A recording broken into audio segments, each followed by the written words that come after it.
Seja bem-vinda, mulher! Se você chegou até esse vídeo, eu quero compartilhar com você alguns fatos que eu percebi nesses 8 anos de casada, sendo uma mulher submissa ao meu marido. A última ideia foi uma virada de chave, então fica comigo nesse vídeo.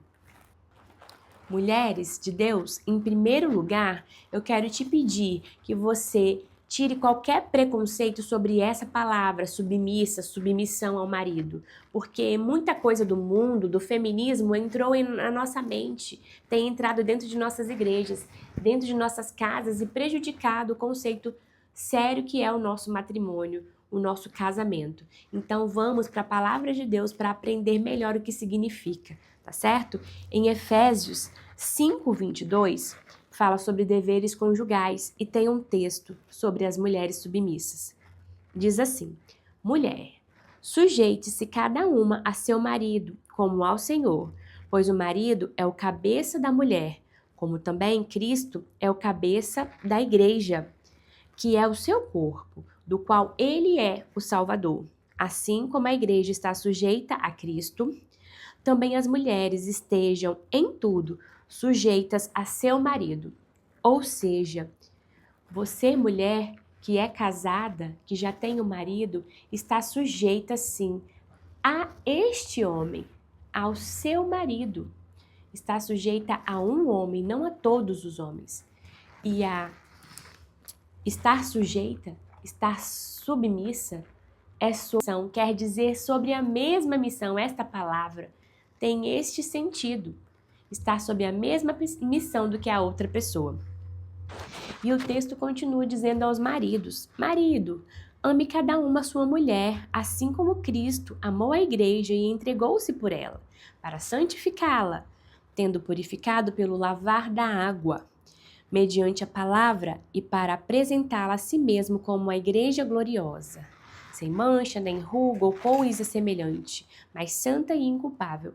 Ou seja, você fazendo esse movimento de submissão ao seu marido, ele devolvendo com tratamento de amor a você, vocês dois estão se santificando e estão tornando, o mandamento de Deus algo real, tá certo? Então, esse é o verdadeiro significado de estar sujeita ou submissa ao seu marido, é estar sobre a mesma missão, lado a lado que o seu marido. O modelo de submissão não começa só no casamento, ele já vai te dando, um aprendizado muito antes. Sabe quando? Desde que você nasceu, porque quando você nasceu, você veio submissa a Deus Pai, que é aquele que te criou e te fez. E em segundo lugar, você veio à submissa pelo seu pai e sua mãe, aqueles que te deram a vida. E você deve respeito para ele, honra para eles até o momento em que você vai contrair o casamento com o seu marido, tá certo? Então já é um modelo bíblico de submissão, onde você já tem esse treinamento até chegar lá o tempo do seu casamento. Então, o primeiro conselho que eu tenho para te dar é: estude, sobre o seu papel de mulher adjuntora, de esposa que edifica a casa.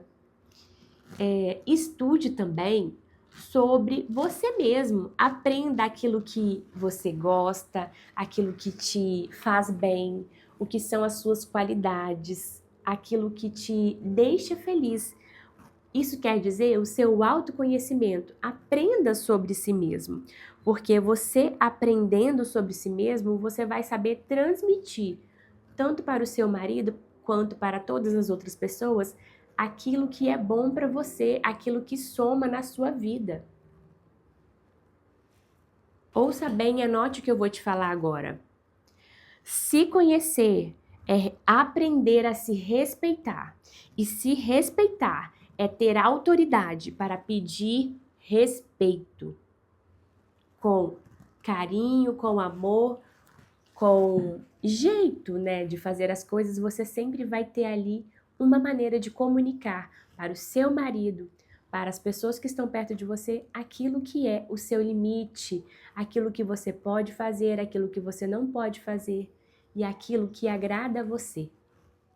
Segundo conselho, aprenda a se comunicar com o seu marido, tá certo? Foi algo que foi o meu grande problema no início do casamento, até ali no meio do casamento, onde eu não era convertida ainda também. Tinha esse agravante.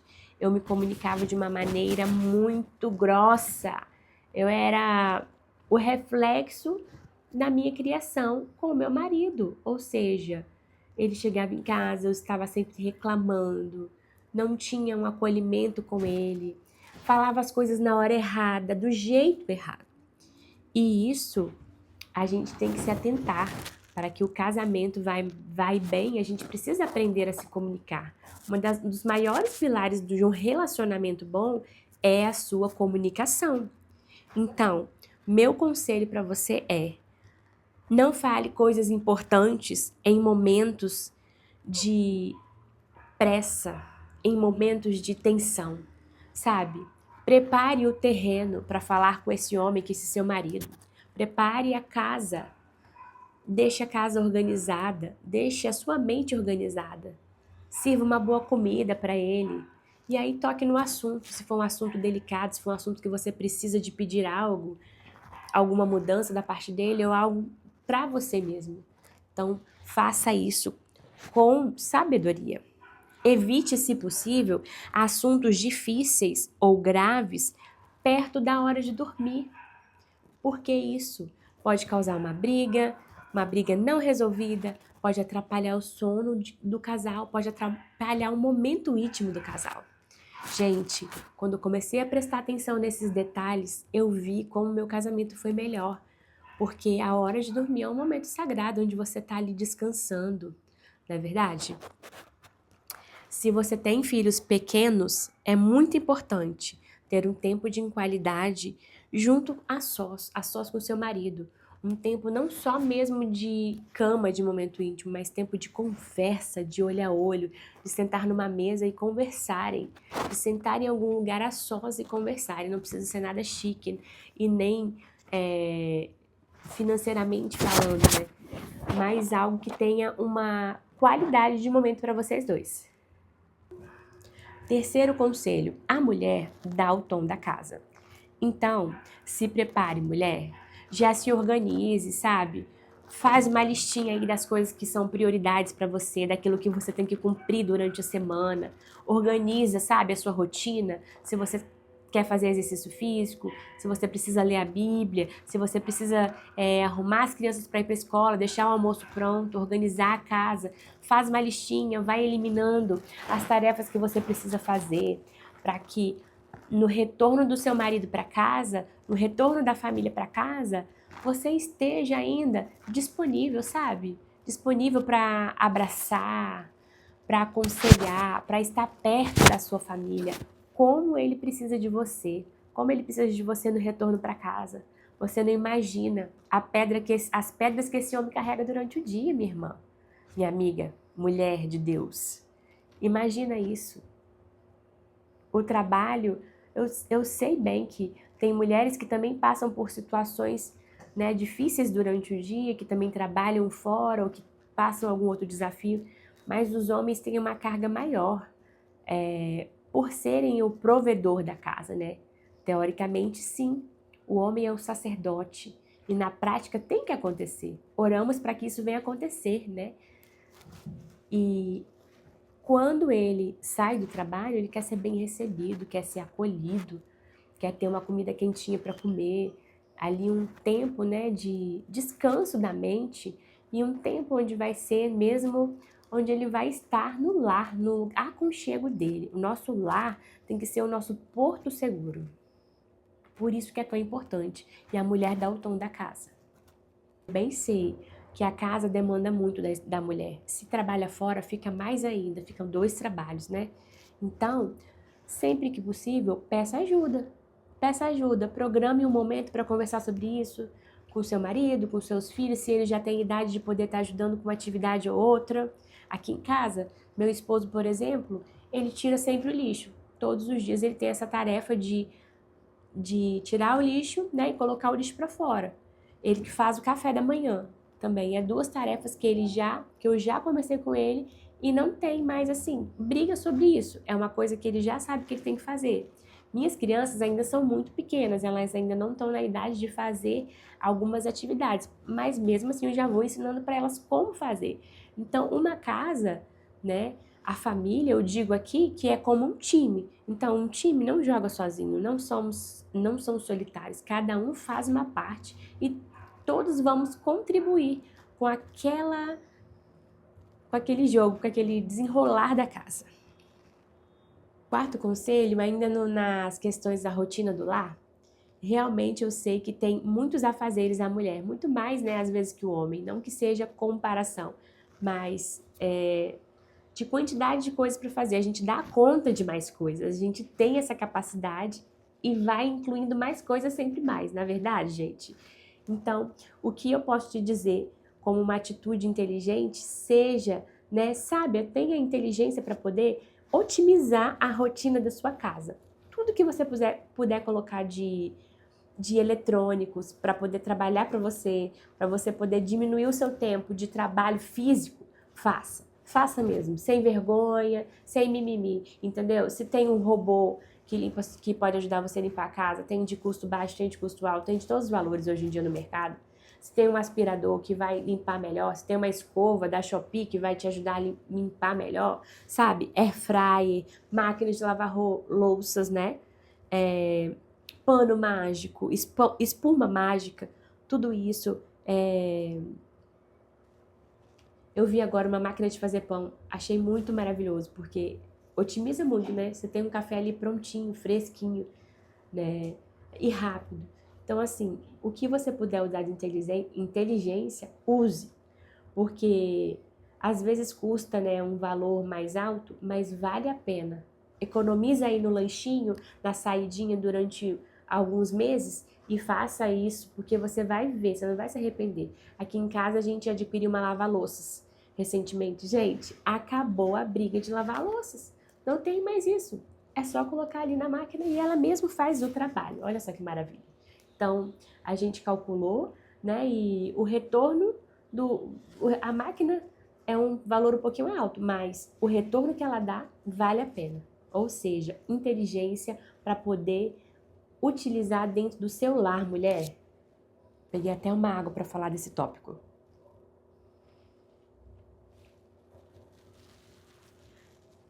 O quinto conselho é: cuide de você, minha querida, preciosa do Senhor. A palavra de Deus diz que você é amada, aceita, suprida, que você está segura em Deus.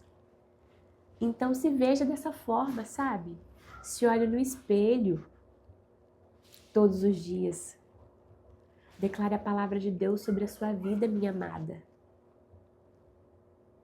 Tire um tempo para você. Passa um perfume, um hidratante, põe um brinco, passa um gloss, aquilo que te faz bem, sabe? Se olhe, toma um banho no final do dia e passa um perfume. Fica bem com você mesmo.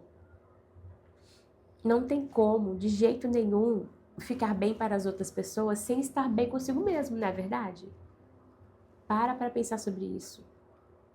Se você fica ali toda largada, com uma roupa manchada, cheia de bolinha, rasgada, fedida, com o cabelo todo desajeitado, como que você vai receber sua família no final do dia? Como você vai acolher esse marido que às vezes está querendo o seu aconchego no final do dia? Como você vai se olhar no espelho? Como você vai se ver? Então, o quinto conselho é muito importante, é sobre o autocuidado. Sexto conselho: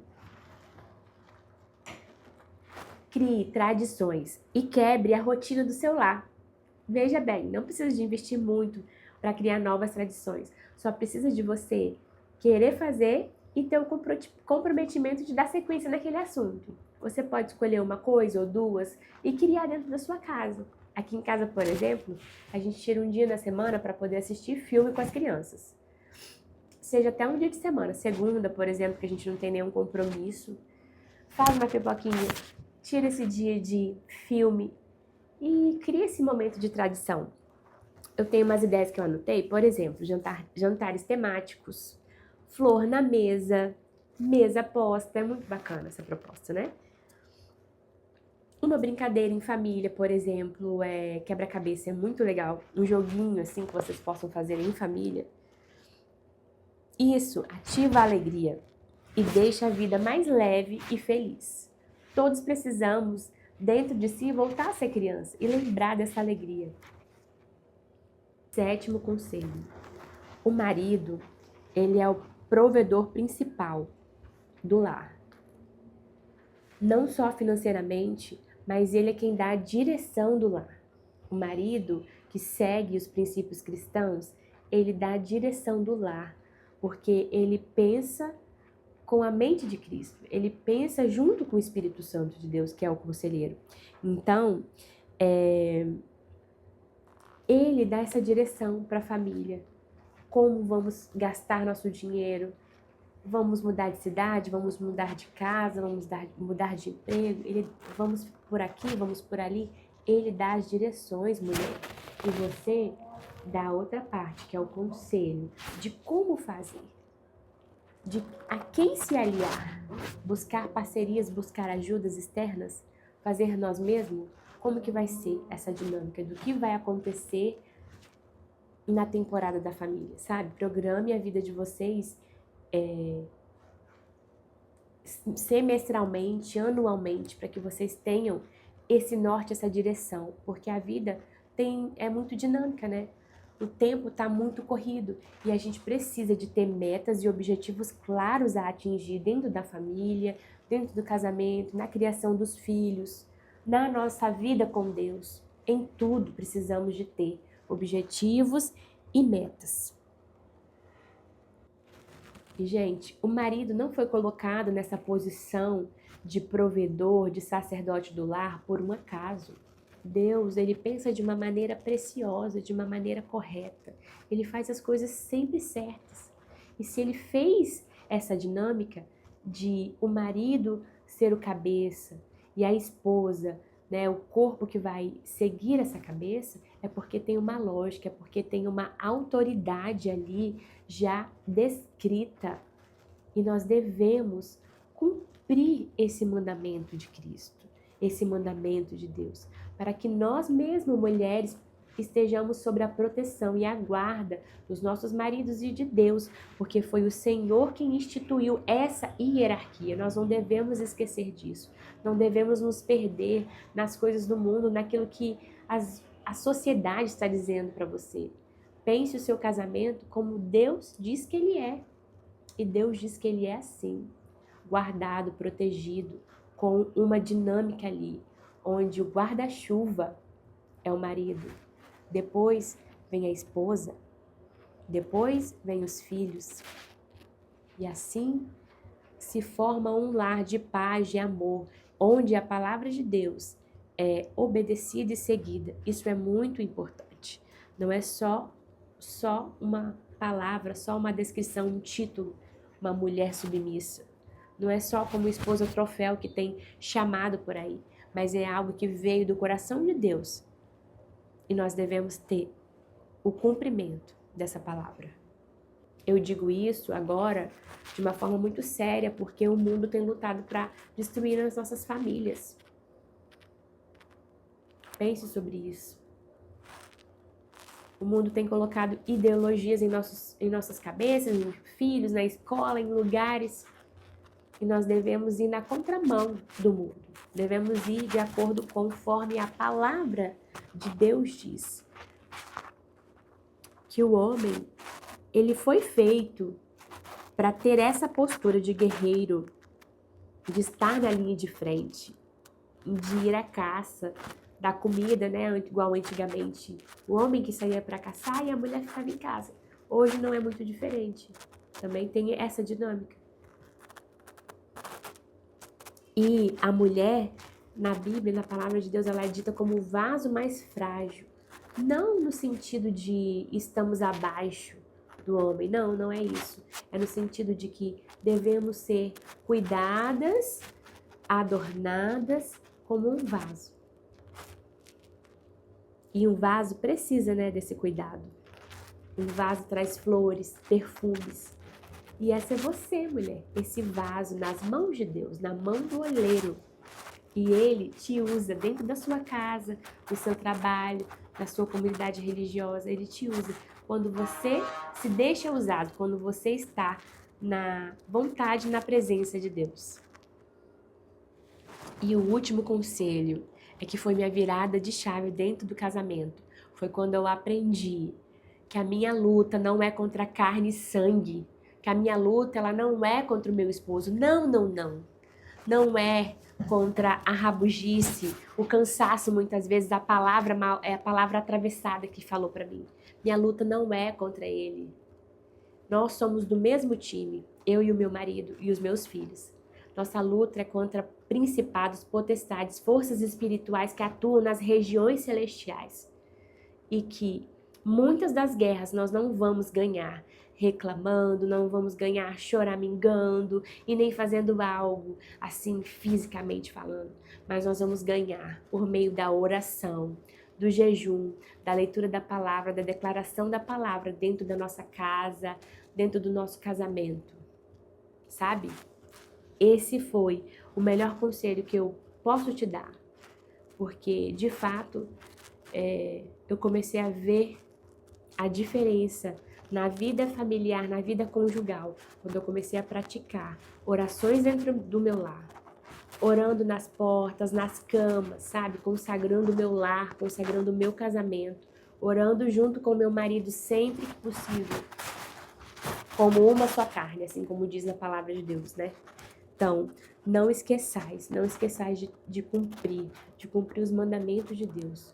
Orai e vigiai, e estejais sempre pronta e disponível, né, para Deus te usar como um vaso, como uma mulher que edifica a casa e não uma mulher que destrói. Assim você será sempre feliz e cada vez mais próspera no seu casamento. Eu te desejo uma vida de paz e prosperidade. Fica com Deus e até o próximo vídeo.